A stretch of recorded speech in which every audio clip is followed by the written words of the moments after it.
Sir मेरे पापा teacher हैं, मम्मी भी टीचर हैं। मेरे पापा हमेशा ही मतलब सोचते हैं कि ऐसा मेरी जो गाँव है बहुत छोटा है, वहाँ पर एजुकेशन अच्छी क्वालिटी में अवेलेबल नहीं है। लोग खोल मतलब संस्थान खोले हुए हैं, लेकिन उनका क्या मकसद है, बच्चे आएँ, भीड़ बढ़े और कोर्स कंप्लीट हो जाए। मेरे पेरेंट्स ने एक नई नींव पे मतलब एक कोचिंग सेंटर स्टार्ट किया कि जो बच्चे 11th-12th में हमारे यहाँ 4 सब्जेक्ट अलग-अलग कोचिंग भाग-भाग के जाते हैं, उनको वो ना करना पड़े। एक ही जगह पर आएँ और पढ़ें ताकि उनका टाइम भी बचे, हेल्थ भी इम्प्रूव हो और उन्हें इतना स्ट्रेस ना हो। लेकिन फिर भी सर जो मतलब एक होता है ना कि जहाँ पर पहुँचना चाहिए था, वहाँ पर नहीं पहुँच पाए हैं।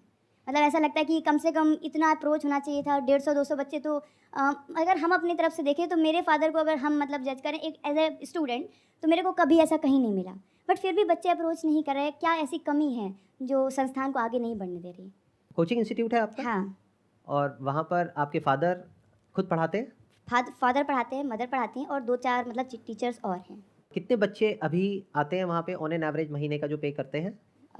अप्रॉक्स अगर अप डाउन करके देखें तो काफ़ी कम है, एवरेज अगर आप पकड़ लो पूरे साल में तो कितने आते 50 होंगे? टू 60, तो अगर 50 बच्चे हैं उनसे ऑन एन एवरेज कितने पैसे लेते हैं आप लोग? 500। 500 पर सब्जेक्ट। हाँ, कुछ बच्चे 2 या 3 सब्जेक्ट भी पढ़ते होंगे। जैसे वो 11th-12th के लिए है, बाकी कॉमन होता है, जैसे 6 टू 10th जो है वो कॉमन है, 500 टू 600, बाकी जो है वो सब्जेक्ट के वाइज़ है, तो एक एवरेज अगर निकालेंगे तो 500 निकलेगा। 500 पर बच्चा हो गया। हाँ, और आप बता रहे हैं अगर 50 बच्चे हैं तो महीने का 25,000 रुपए हो गया। हाँ, बस। बट यही यही कमी है कि इतना कम क्यों है जब इतनी ज़्यादा फैसिलिटी हैं। और इंस्टीट्यूट खुले हुए हैं वहाँ पे? हाँ, कुछ छोटे-छोटे वैसे ही, कुछ में वही 100 बच्चे, इससे ज़्यादा बहुत बड़े संस्थान नहीं हैं। वहाँ कितना पे करते हैं वो लोग? वही अप्रॉक्स 1000। और कितने टाइम से ये चल रहा है इंस्टीट्यूट? लगभग 4 टू 5 ईयर।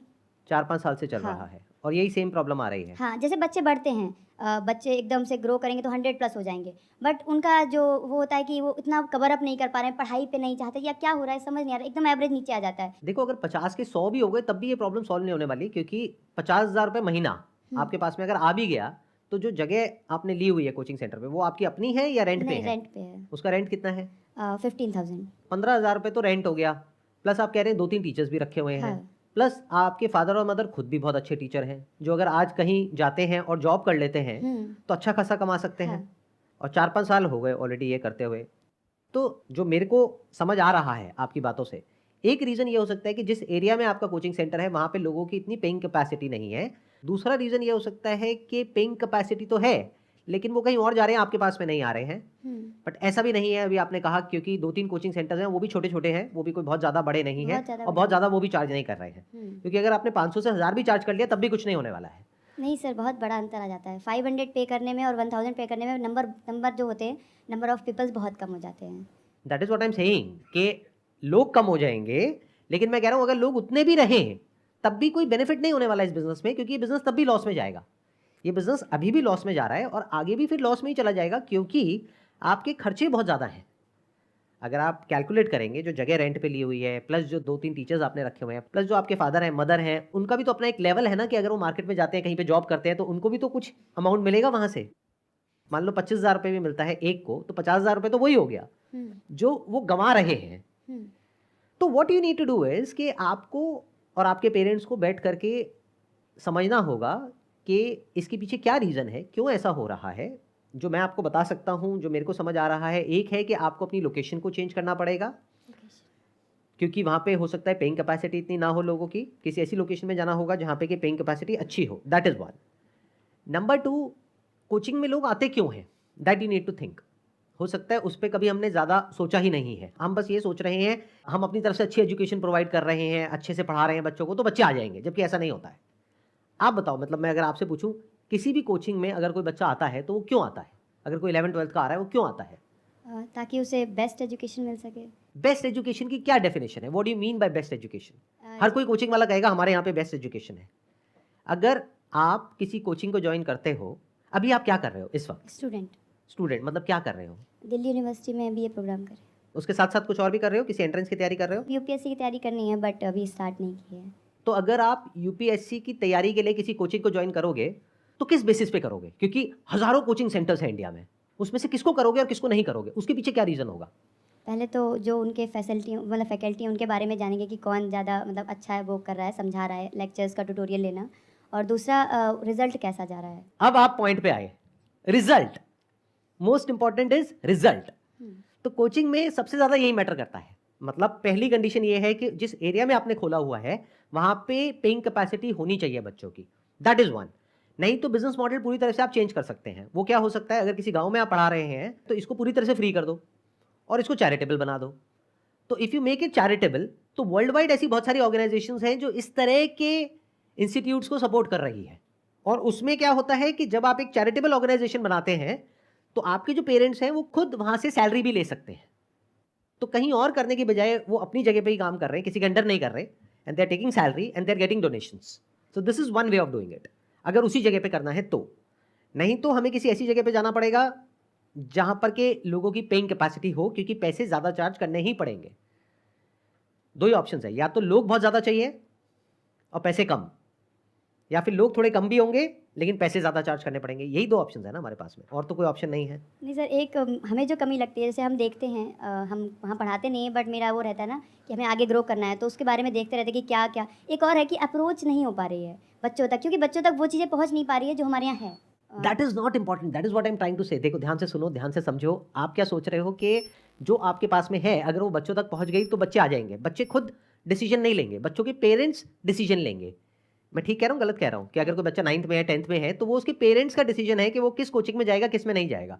कि वो घर पे पढ़ेगा या किसी कोचिंग में जाएगा बाहर, राइट? तो अब वो किस बेसिस पे डिसाइड होगा? You have to show result. 4-5 साल में आपके कुछ ऐसे बच्चे होंगे जिन्होंने कुछ एक्स्ट्रा ऑर्डिनरी अचीव किया है, वो आपको दिखाना पड़ेगा और उसको बहुत ज़्यादा अच्छे तरीके से हाईलाइट करना पड़ेगा। ये अगर आप मुझसे पूछोगे कि क्या मैं ऐसा कुछ करूँगा या नहीं, तो ऑनेस्टली बताऊँ, मैं नहीं करूँगा, क्योंकि ये एथिकली ठीक नहीं है, लेकिन पूरी दुनिया यही कर रही है। तो अगर अपने कोचिंग को आपको चलाना है तो ये करना पड़ेगा। मतलब आपके कोचिंग के बाहर बड़ी बड़ी 3-4 फोटोग्राफ्स लगी होनी चाहिए कि मैथ्स में इस बच्चे ने यहाँ पर टॉप किया है, वो हमारे कोचिंग से निकला है।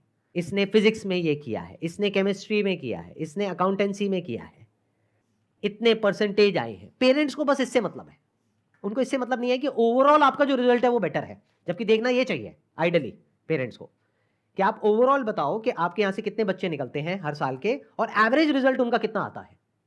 लेकिन जो बेसिक साइकी है हम सबकी, हमें ये सब बातें समझ नहीं आती है। जैसे फॉर एग्जांपल अगर आप यूपीएससी में जाएंगे तो आपको ये नज़र नहीं आएगा कि उस कोचिंग से कितने ऐसे बच्चे निकले जिनका कुछ नहीं हुआ कहीं पर भी, और जो डिप्रेशन में चले गए या परेशान हैं, हिम्मत हार गए। इस सब से ना तो आपको कोई मतलब है, ना आप ये उनसे पूछोगे, ना वो आपको बताएंगे। और अगर ऐसा कोई थॉट भी आपके माइंड में आएगा, चाहे वो खुद के आए चाहे मैं बोलूँ तब आए, तो आप एकदम से उसको हटा दोगे। आप कहोगे ये तो नेगेटिव थिंकिंग है, मैं तो ऐसा कुछ सोचूंगी नहीं, मेरा तो हो जाएगा। तो सबको क्या चाहिए? सबको नंबर 1 चाहिए। यही हमारे एजुकेशन सिस्टम की सबसे बड़ी प्रॉब्लम है कि यहाँ पे ये बात नहीं होती कि ये जो आप कर रहे हो इससे आपको क्या बेनिफिट होने वाला है लाइफ में। बात ये होती है कि इसको क्रैक कर लो, उसको क्रैक कर लो, इतने मार्क्स ले आओ, यहाँ पे टॉप कर लो। मैं ठीक कह रहा हूँ, गलत कह रहा हूँ? बिल्कुल सही।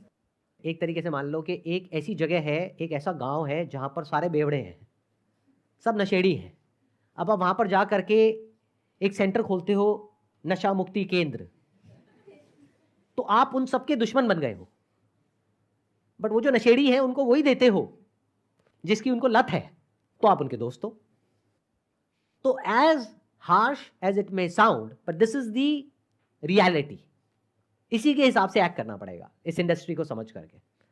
अपने आप को ऐसे दिखाना पड़ेगा कि आप नंबर 1 कोचिंग इंस्टीट्यूट हो उस पूरे एरिया के, कि अगर आपके बच्चे को आपके सपने पूरे करने हैं तो आपका ही एक कोचिंग इंस्टीट्यूट है जहां से वो पूरे हो सकते हैं। बाकी सब जगह तो बर्बादी ही बर्बादी है। आपका बच्चा किसी काम का नहीं रहेगा, आपके सारे सपने टूट जाएंगे, आप जो इतना मेहनत करके पैसा कमा रहे हो और कोचिंग को दे रहे हो वो सब डूब जाएगा। हमारे यहाँ आओगे तो आपका बच्चा देखो 98% लाएगा, पूरे स्टेट में टॉप करेगा आपका जो बच्चा है, या पूरी कंट्री में टॉप करेगा, व्हाटएवर। अब ये कैसे होगा? That you need to figure out. अगर अपने काम को चलाना है तो, अगर एज बिजनेस इसको चलाना है तो। और ये सुनने में थोड़ा अजीब लग रहा होगा आप लोगों को, क्योंकि इस तरह से कोई अंदर की बात करता नहीं है। लेकिन अगर किसी को भी देखोगे जो इस तरह की कोचिंग चला रहा है किसी भी चीज़ की, सब यही कर रहे हैं। यहाँ तक कि ये भी करना पड़ता है कि बच्चा आपके यहाँ से नहीं निकला है, किसी और कोचिंग से निकला है, बट जा करके उनके पेरेंट्स से मिलना है, उनको थोड़े से पैसे देने हैं और बोलना है कि भाई ये हमारी कोचिंग से निकला है। ऐसे बच्चों को ढूंढ ढूंढ करके लाना है, चाहे वो आपके ज़िले से थोड़ा दूर भी हो, क्योंकि 2-4 सेलिब्रिटी बच्चों की फ़ोटोग्राफ चाहिए आपको, जो सब जगह वहाँ पे पोस्टर्स लगे हों और होर्डिंग्स लगे हों, तभी तो आपका कोचिंग इंस्टीट्यूट उठेगा। जी सर। नहीं तो पढ़ाते रहो, हमारी बेस्ट एजुकेशन है, हमारे बेस्ट टीचर्स हैं, हमारा ये है, हमारा वो है, बहुत बढ़िया। उनको वो सब चाहिए ही नहीं, जो उनको चाहिए वही देना पड़ेगा। आप समझ पा रहे हो मैं क्या कह रहा हूँ? जी सर। मतलब वहाँ पर जा करके नशेड़ियों के बीच में ये नहीं बोलना है कि हमारा नशा मुक्ति केंद्र बेस्ट है।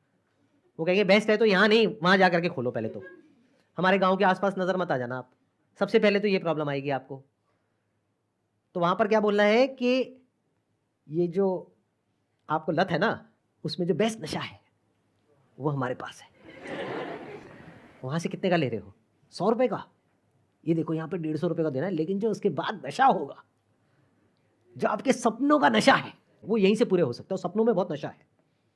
रात को जब कोई अच्छे सपने आ रहे होते हैं तो उसमें नशा है नहीं है? अरे सर, क्या दुखती नस पे हाथ रख रहे हो सर। बहुत मज़ा आता है सर, जो हम असलियत में नहीं कर पाते हैं वो हम सपनों की दुनिया में करते हैं। यही तो आपके माँ बाप कर रहे हैं, क्योंकि आपसे अलग थोड़ी है, सपने तो उनके भी हैं। तो ये सपनों का बिजनेस है जिसको आप कोचिंग कह रहे हो। नहीं तो एक्चुअल में कोचिंग इंडस्ट्री की ज़रूरत क्या है? अगर स्कूल कॉलेज में ढंग से पढ़ाई हो जाए तो why do we need coaching? We don't need it. तो आपको कुछ क्लैरिटी आई? जो आपने बताया कि कैसे अप्रोच करना है, कि जो कुछ नए मतलब जो है होते हैं ना कि टॉपर होते हैं, उनका चेहरा सामने लाना है अपनी कोचिंग को दिखाने के लिए। उस भीड़ में ये नहीं दिखाना है कि हम उनसे अलग हैं, हम कुछ अलग दे रहे हैं। नहीं, उनको ये दिखाना है कि जो आप दे रहे हैं हम उसमें बेस्ट दे रहे हैं। Let's give a big round of applause for her.